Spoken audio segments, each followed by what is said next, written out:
Hey, it's Writer's Row. I am DC Wright-Hammer, science fiction thriller writer of the Between Two Minds series. I have with me, as always, David Gane. Hi, I am David Gane. I am the young adult mystery writer of the Shepherd and Wolf mystery series, not the Cunus and Gane mystery series. Yeah, never mind. Right. And on this episode, we have back one of our favorite guests, Natasha Dee. Yay! Yay! Did you say Natasha or Natasha? Natasha Dee. Okay, good. Natasha, some Americans say it. And I'm the author of the Examinated series, or saga. There we go. Awesome. And what's it about? What is it? Sorry, I just want her to. What kind of book is it? It's a paranormal romance / suspense. Very good. Yes. I would say sure, but David would make fun of me because I say sure. He thinks it's dismissive. And apparently when I say duh, people think it's dismissive as well. But my duh is like, of course, obviously, like, duh. That doesn't sound dismissive at all. So. A little bit sassy. Yeah, I guess so. I get that next one. DC's always sassy. I am, well, yeah, I have some sassafras inside of me. Anyway, this episode of Writer's Row, we're going to talk about why we became indie authors, and we're going to talk a lot about the writing side of that, the creative side of that, to dig in. And so I will open it up, actually more with a question because I've known David Gane for a while, and he is an independent author, but his situation is a little bit different than normal independent authors. So I wanted to open up asking him about sort of the way he's gone about being independent and how he's somewhat a little bit different than others. Oh, wow. Okay, so I've got examples brought with me. So when I started out writing with Ange, we started in script writing.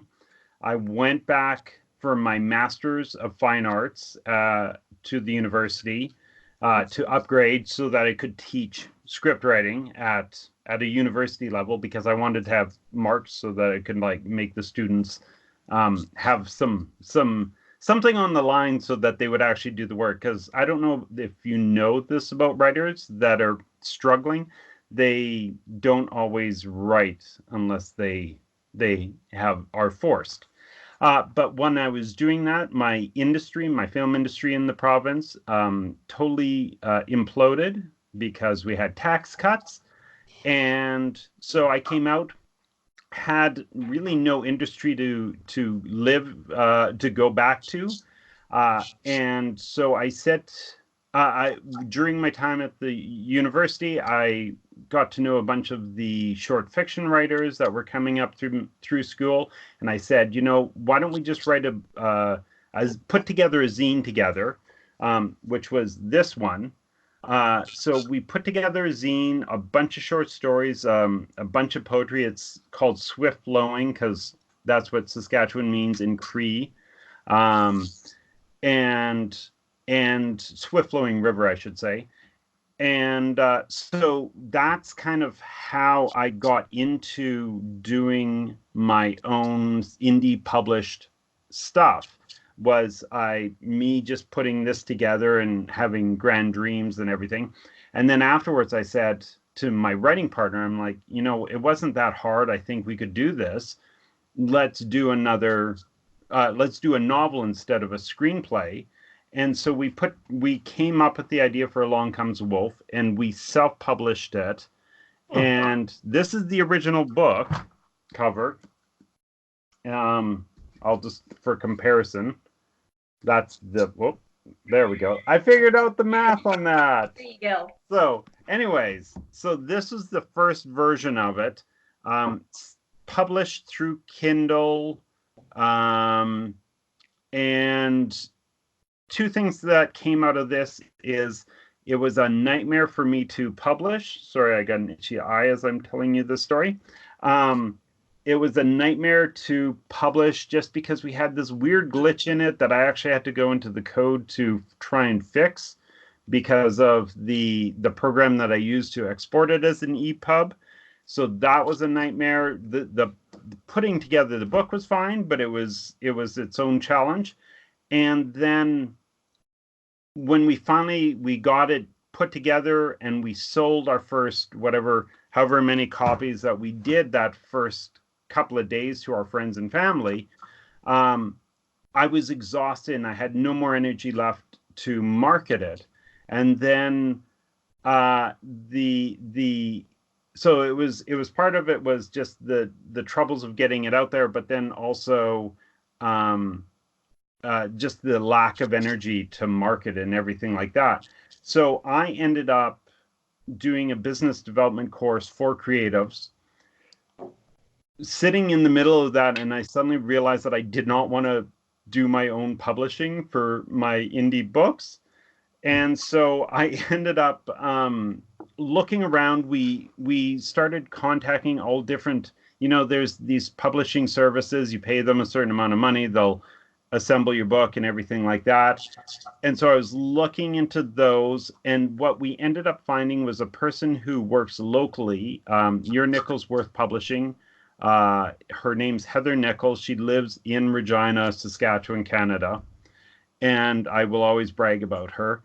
And we just said, we approached her and said, this is what we want. We want someone to do the edit, to help build the book, and whatever else you can give us. And so she also helps us get into bookstores. We are available all across Canada. She helps us get into all the local bookstores, any of the stores that we've done like book pop-ups and stuff like that. We're there. She helps us get into awards, competitions, stuff like that. So I always say we're paying her to do the service of building the book and giving us an edit and everything like that. But so we're under her imprint of Your Nicholsworth Publishing, but we retain all the rights to our books. We have total control on the cover. We have, we hold all of those rights and everything. It's just she helps us, and it's when I first met her, she was like, I didn't know her.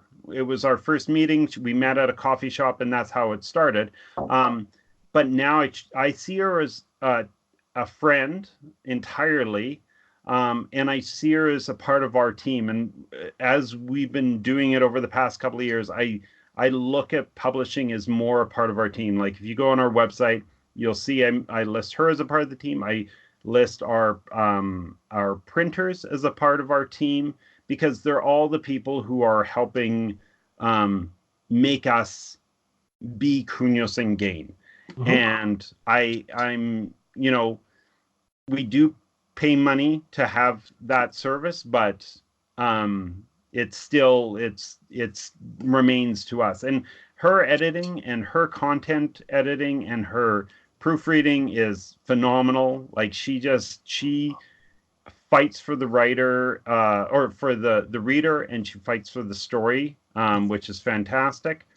And the other thing I wanted to mention, because I mentioned the printer, she also helps arrange, like she gets the quotes for those printers.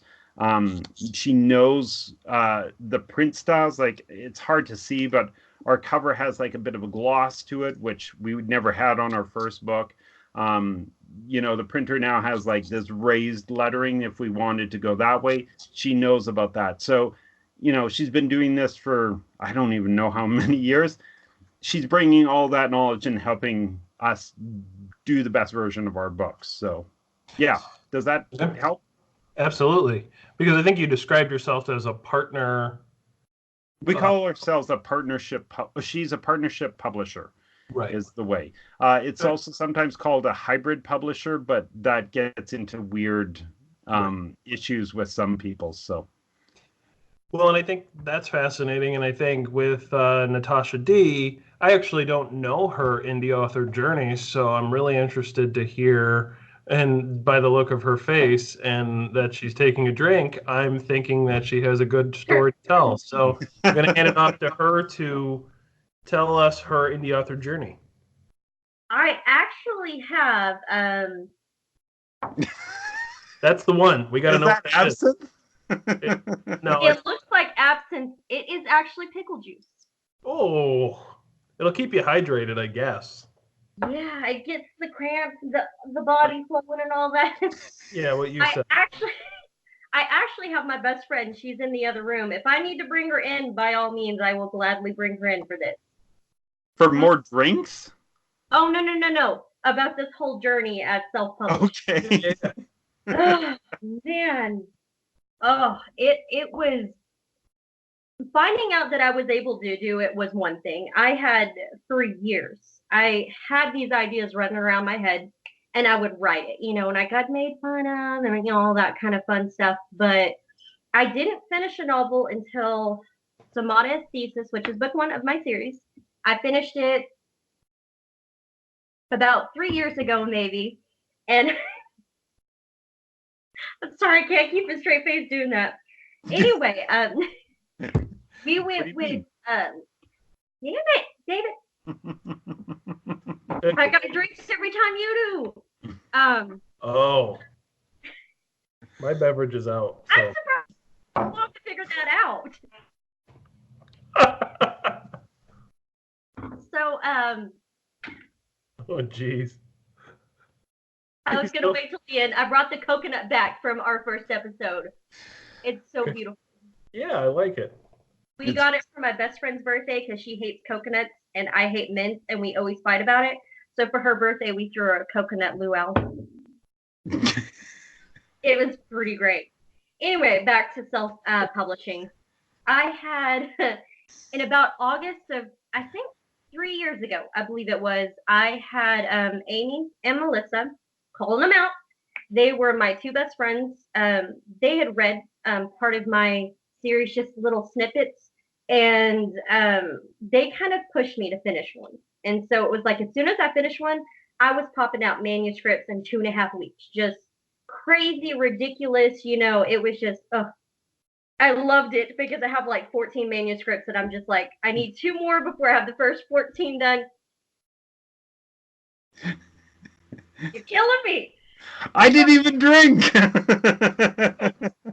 So Amy had told me about Lulu and how you could publish your own books. And I had finished the first one. Grammar's not my forte. If y'all, you'll find out. Okay, can you tell her to stop so she can tell her story? DC, control this show. I'm sorry. I'm going to tell you to stop so she can control herself. Okay. So I went on Lulu and I did this. And it was it wasn't edited or anything like that. I just wanted to see it on print. And it was like 10 years of work. Like, it was in my hands. And it was like, when I realized that it was possible, I was just like, oh, I've got to do this. Oh, I've got to do this. And so I rushed and I ended up with, I needed a book cover that wasn't one of theirs. And so I didn't know anyone at the time that would do a cover for me. And I couldn't afford someone to do one for me. So I sat in my bedroom one night and threw red paint on a piece of paper and came up with this. It's awful, I know. It's so bad because it's it's just, yeah. But it was my book and I was so proud of it, and I was so mad because I had to put my picture on it. I hated putting my picture on it, y'all. It was awful. But that's the format they had, and so I was excited to get out there, and I had it for about a year before. I wasn't making sales, and no one really knew about it. Lulu wasn't very well known, and so I took the step to get on Amazon. Amazon and I have fought every single time, and I bless them. They have my books, and I'm so thankful. But it was trying, and for a long time, I almost thought about just ripping them off the market because it was just a pain in the ass, literally. And my best friend of the episode? No, I said damn twice. Oh, okay. I did. Well, so Amy found out, we found this dreams time that you can go in. That This is you can just go. water. This is just water.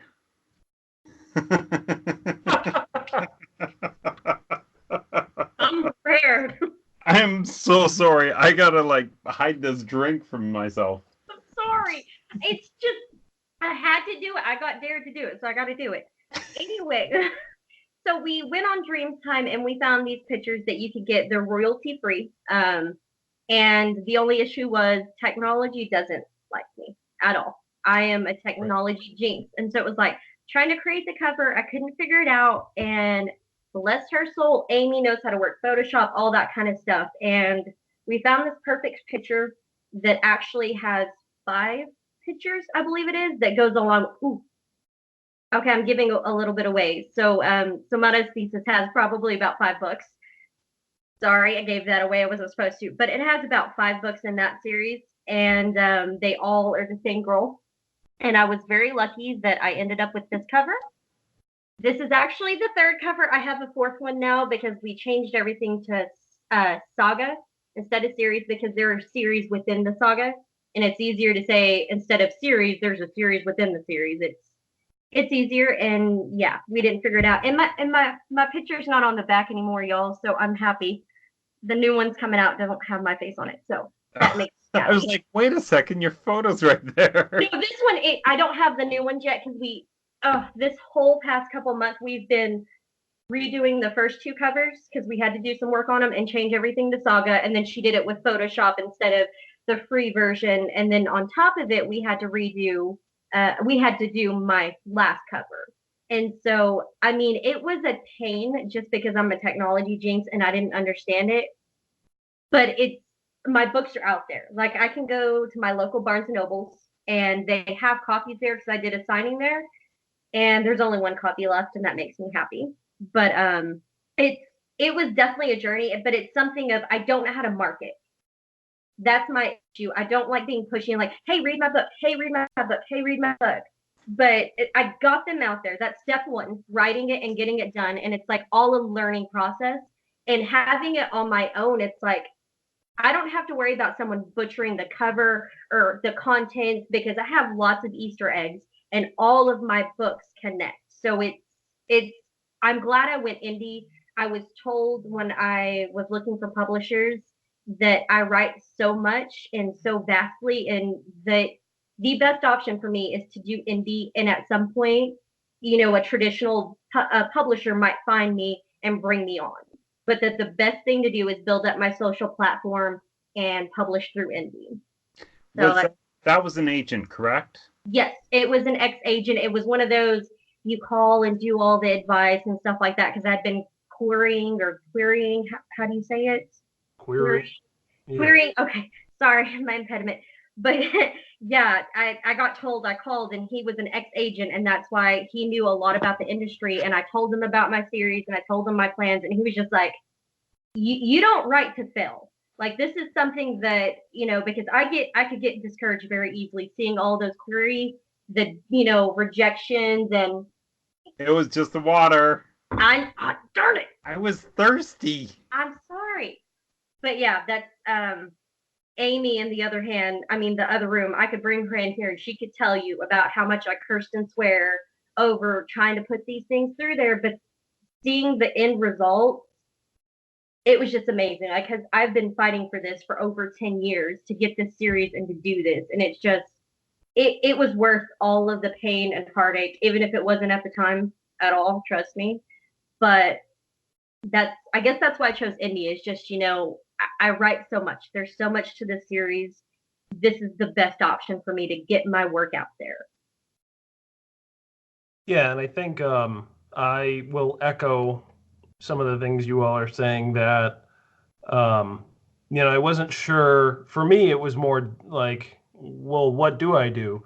I actually have an uncle who did self-publishing, but he didn't really show me anything. He just showed me that he had books on the internet, and I'm like, how'd you do it? He's like, self-publishing. I'm like, okay, cool. And then I started writing, and I'm like, well, what do I do with this now? And I wrote for about 3 years, and I felt like I had a complete, compelling story.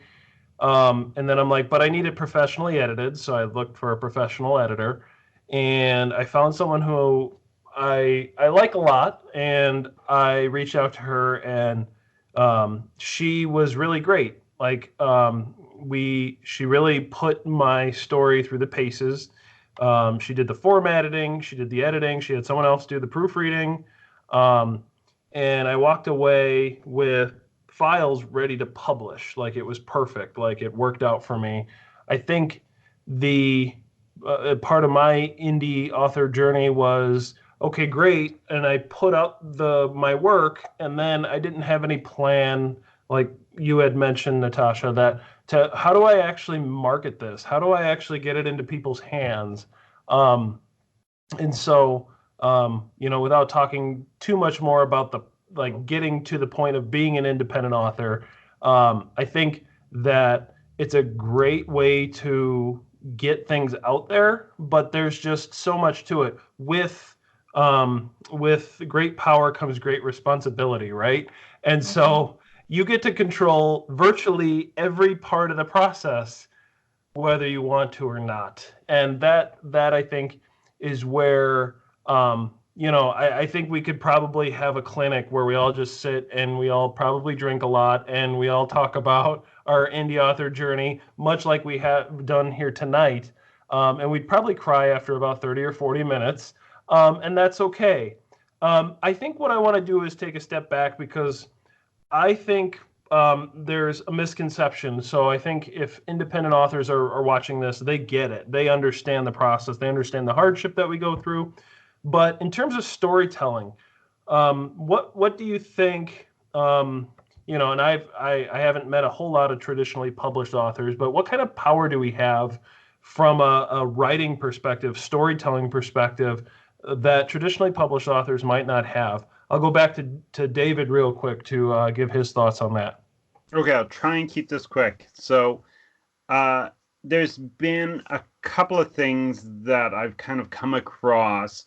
First of all, ours is pretty traditional, YA mystery fiction, right? Like there's it's fast-paced and everything like that. So when we chose to do this, it wasn't because we were trying to sneak in with a unique genre or something like that. It was more just there was this opportunity. Let's give it a try. Let's see what happens. And we've just stayed in that path all this time.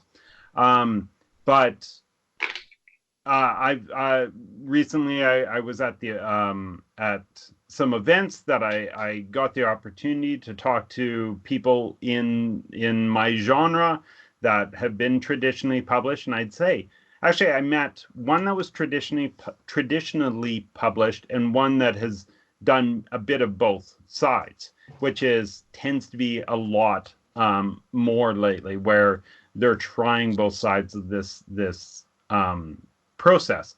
And I said, which is the way to go? And none of them wanted to say one way was the bad way, which I thought was interesting, because usually it's like, if there was always the horror stories of like, it's traditional and you stay traditional and everything like that, where, I talked to the one guy and he was like, he does this dragon writing series, and he does that independently, and yet he's also with one of the bigger traditional publishing houses in all of Canada. So, all of North America, to be honest. But so it's like his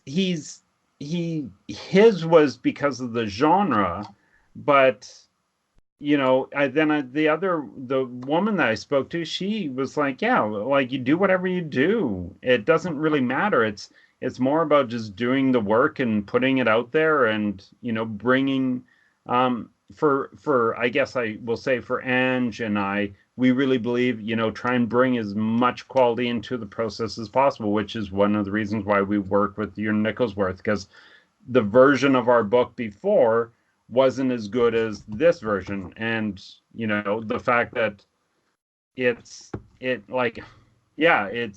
proven itself as being handling itself out with the big boys. Our third book was against those two other authors, and you know, I felt pretty good about that. So for me, I'm always playing with the idea, should we start querying and do a different series or something like that? And you know, Heather is just like, go for it and do it, and supports us. And which is the other thing, is like, the person that we work with is the person who is one of our best cheerleaders. So to do either path. So Well, no, and I don't want to say that either. You know, I think there's pros and cons yeah, to both.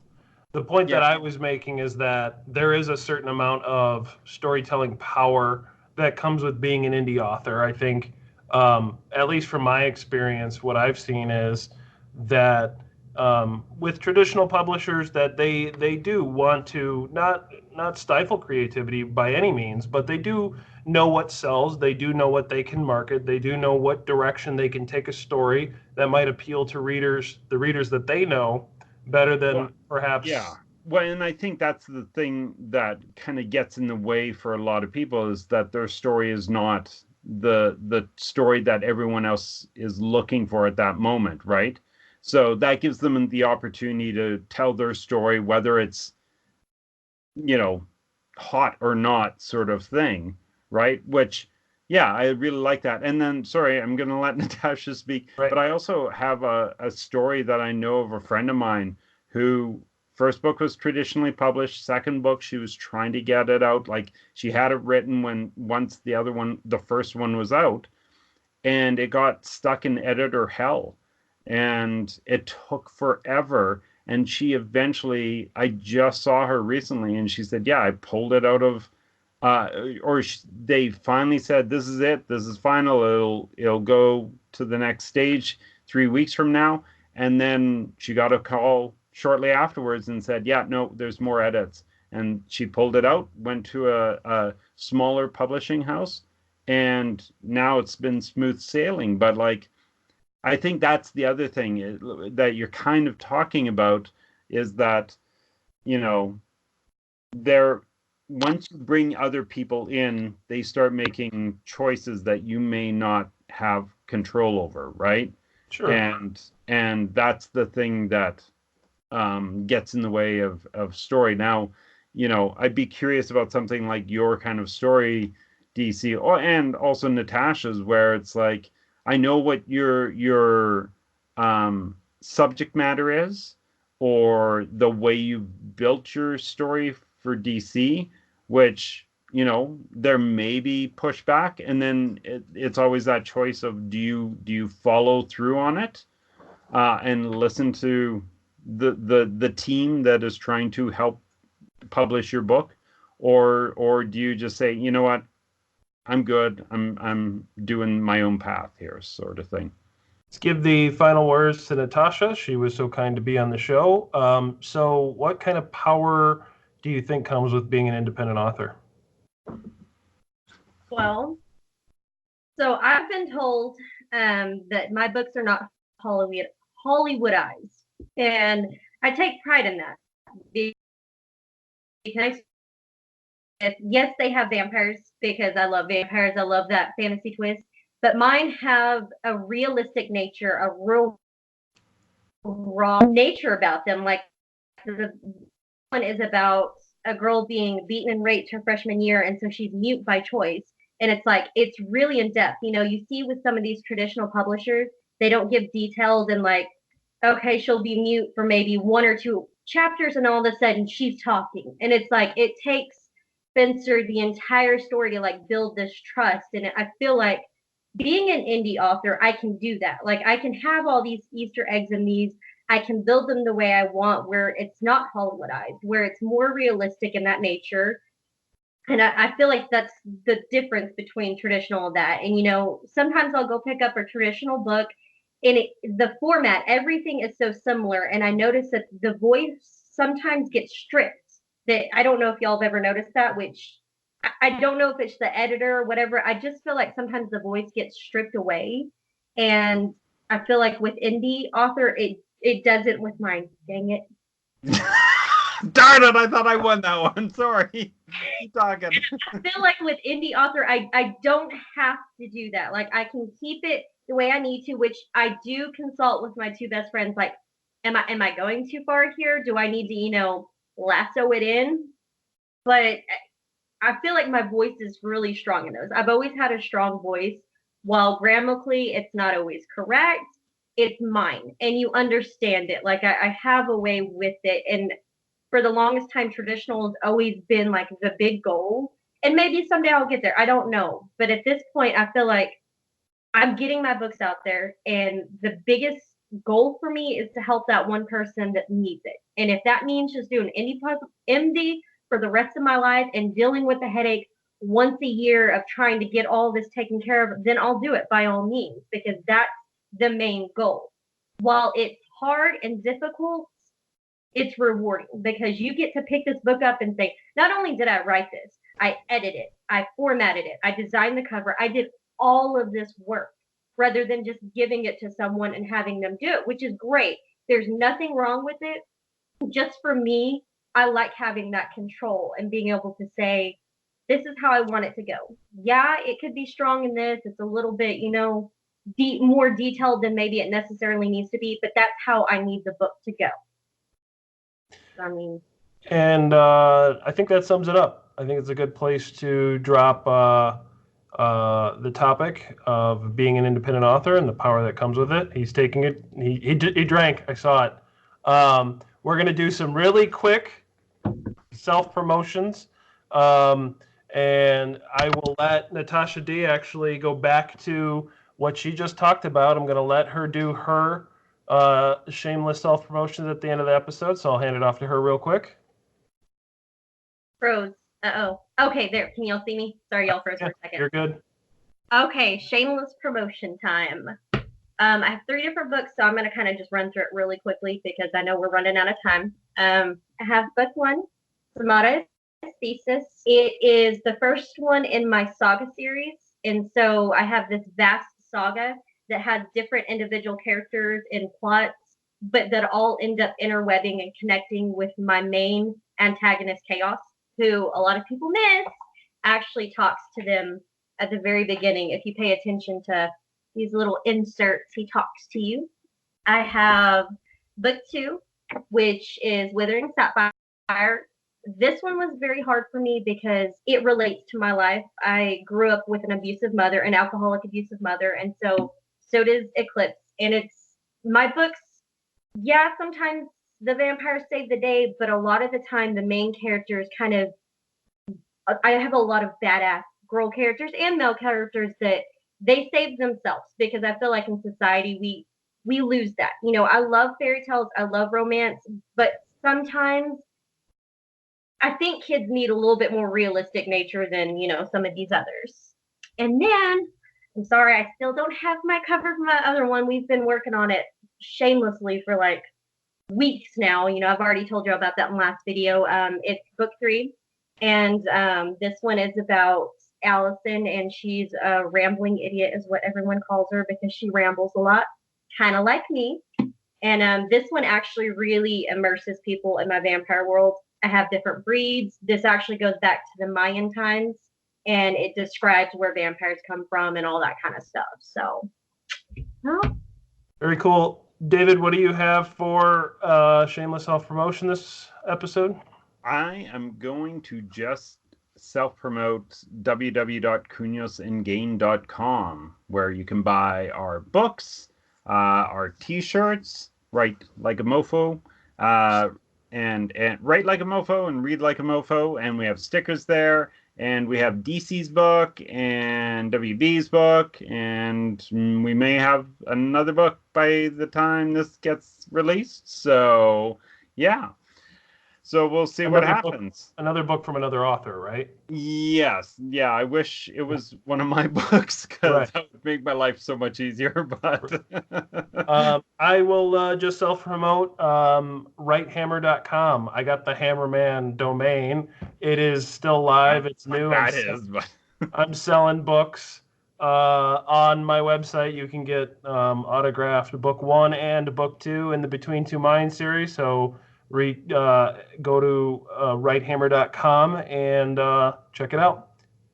And I want to thank Natasha Dee for joining this episode. And that's all I have. David, any last thoughts? No. Thank you very much, Natasha. Oh my gosh. My Canadian. I'm going to blame it on my Canadian accent, but I don't know. I don't have it. You didn't call me Latasha. Right. And, we will definitely have you back in the future for more episodes. So make sure to keep us on your calendar. All right. I will for sure. Thanks for having me. Awesome. Thanks, everyone, and good night. Bye. Bye.